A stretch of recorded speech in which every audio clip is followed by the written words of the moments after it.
Governor Mike DeWine making a historic move to slow the spread of coronavirus by issuing a stay-at-home order for all of Ohio. We're just trying to figure out, what does this mean?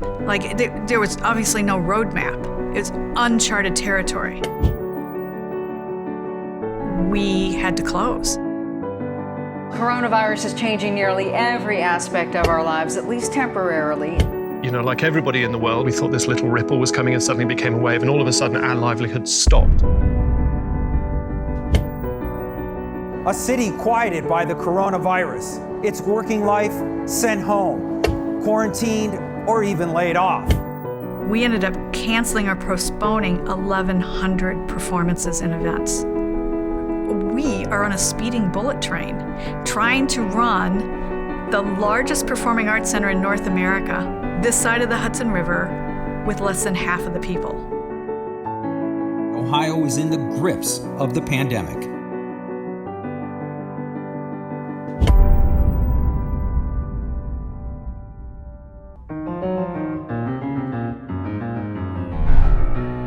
There were many, many, many sleepless nights. We went from an operating budget of $90 million to a loss of $7 million. How long was that going to be sustainable? What was going to be ahead for Playhouse Square? Pretty much every day was an exercise in that mental gymnastics of what is the governor going to say today? And what will that mean for us? But, you know, everybody had to pivot, right? Some of us were pivoting to getting things done virtually and online and going that route.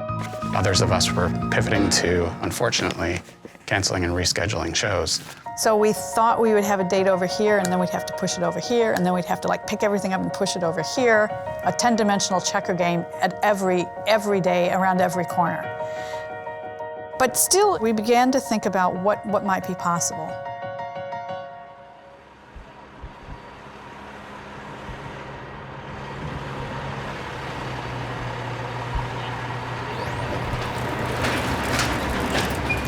There you are.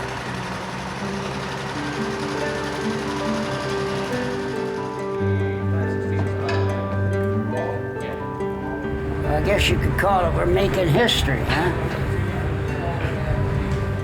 I have 3 kids, so I've just been trying to get by, this whole time. You're tight on when you're ready. Easy.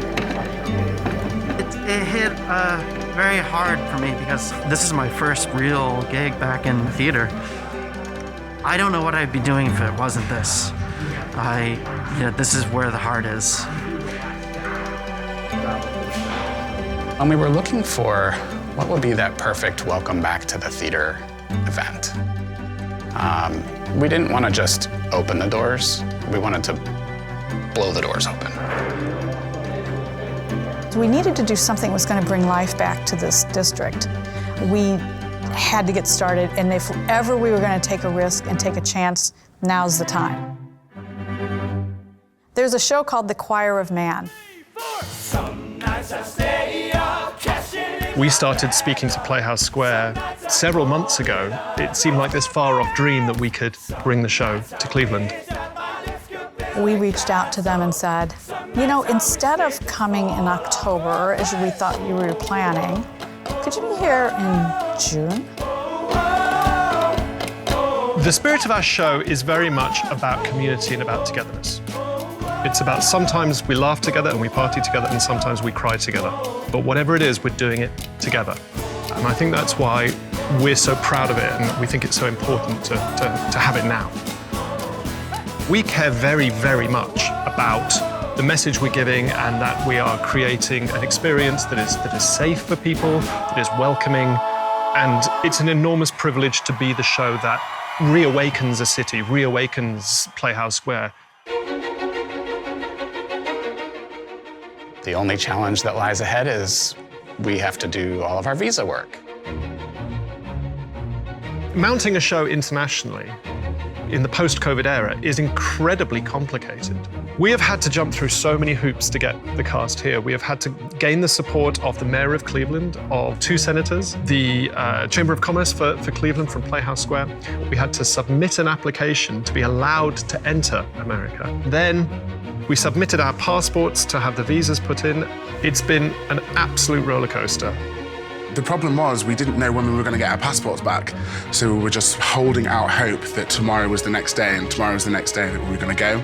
And so we were in London rehearsing with no set because we weren't prepared for it. We didn't know that this was going to happen. We had no set, we had no sound, the band didn't have some of the instruments, so we were just playing everything by ear. Even when we were rehearsing not knowing exactly when we were going to go. You know, we have opening night and that's not moving. It's felt like this time squeezing. So they were supposed to fly on the 24th, start rehearsals here at Playhouse Square on the 25th of May, rehearse in tech for 2 weeks and then open their first show. They didn't end up traveling until June 4th. I thought, there's no way we're going to be able to do that in a week if we open in 10 days. I can tell you now, we did. We really did.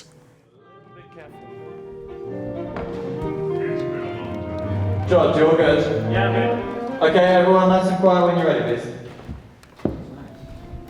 Okay, over to you guys. Check this out. What?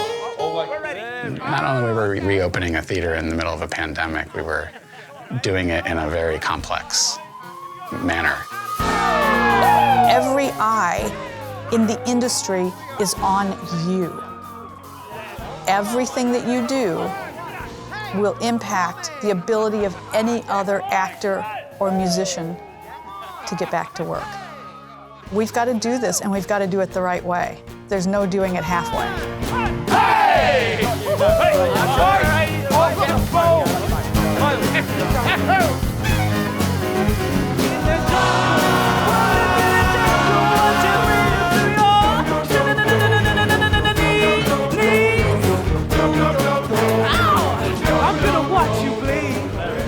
Boys, we're going to call it there. Thank you very much.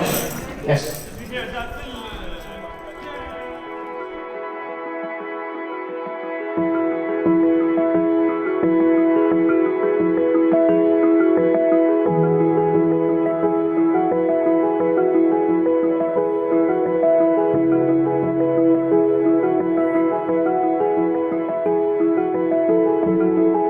It has been an emotional journey, I'll just say that. But for me, one of the greatest nights was the dress rehearsal for the staff.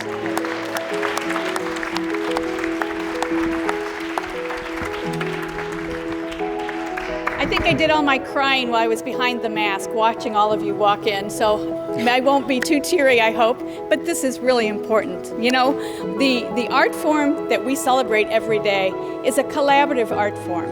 And absolutely everything that every one of you have been doing over the past 65 weeks to keep Playhouse Square strong is now coming together. And you're seeing it right here. The district is beautiful. The patios are set up. The restaurateurs are operational and coming to life. And we opened the Choir of Man on June 11th. Now we're on a roll.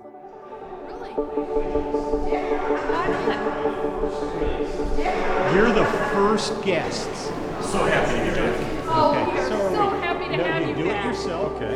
I was standing in the ticket office lobby watching people come in, and people were ready. It's good to be back. The energy and the history that this place holds, you can feel it just when you walk through the doors.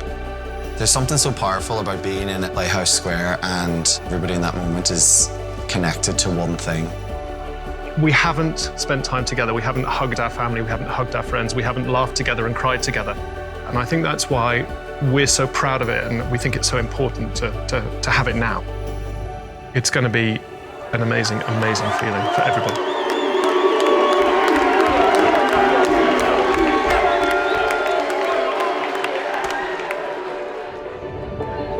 This feels so great.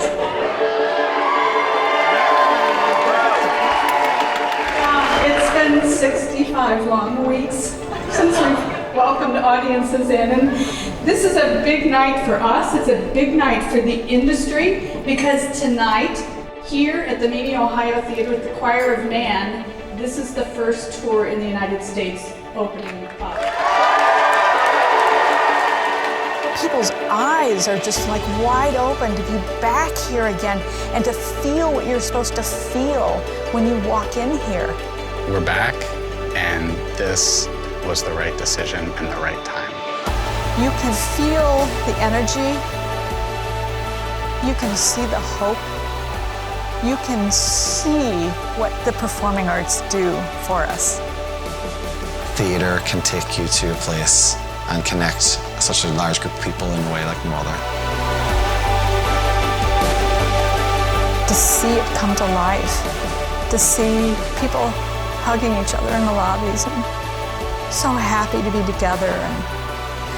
And it's one of the best days of my life.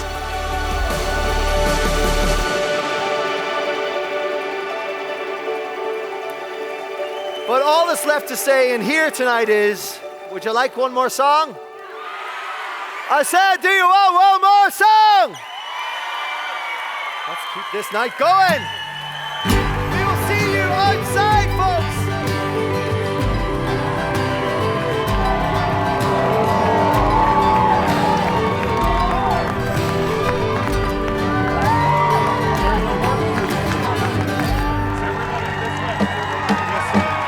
Most folks have a football team, a darts team, an intimidatingly vast array of weirdly named real ales. Lads, our pub has a choir, always has, and we're the current class. We are the Choir of